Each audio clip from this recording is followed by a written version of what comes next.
আলহামদুলিল্লাহ, আমি আফরোজা কলি। আমি মহিলা ভাইস চেয়ারম্যান প্রার্থী। আমার মার্কা হচ্ছে কলসি।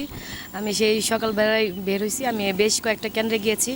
ইনশাল্লাহ দেখেছি যে সার্বিক পরিস্থিতি খুবই ভালো, যথেষ্ট উৎসব মুখর পরিবেশে ইনশাল্লাহ ভোট গ্রহণ হচ্ছে আর কি। আর আমি আশাবাদী যে ইনশাল্লাহ আমি বিপুল ভোটে আবারও জয়যুক্ত হব। আমি আমি রানিং ভাইস চেয়ারম্যান ছিলাম, তো আমার এই বিগত বছরগুলোতেও আমি জননেত্রী শেখ হাসিনার নেতৃত্বে আমি আমার চরাঞ্চলের জন্য, সদরের জন্য আমি অনেক উন্নয়নমূলক কর্মসূচিতে অংশগ্রহণ করি এবং আমি উন্নয়ন কর্মসূচিতে আমি সর্বাধিক সকলের সাথে পাশে থেকে সমন্বয় করে আমি আমার দায়িত্ব পালন করেছি। তো ইনশাল্লাহ আমি যদি সকলের দিকে আবার যদি নির্বাচিত হই, আমি ইনশাল্লাহ সকলের সাথে সমন্বয় করে আমি আমার সততার সহিত আমি আমার দায়িত্ব পালন করবো ইনশাল্লাহ। আপনাদের সকলের কাছে আমার মার্কা হচ্ছে কলসি। কলসি মার্কার জন্য দোয়া চাই। জয় বাংলা, জয় বঙ্গবন্ধু। আরেকটি কথা বললি নয়, আমি হচ্ছে একজন বিমুক্ত সন্তান। ইনশাল্লাহ আমি সততার সহিত আমার দায়িত্ব পালন করেছি।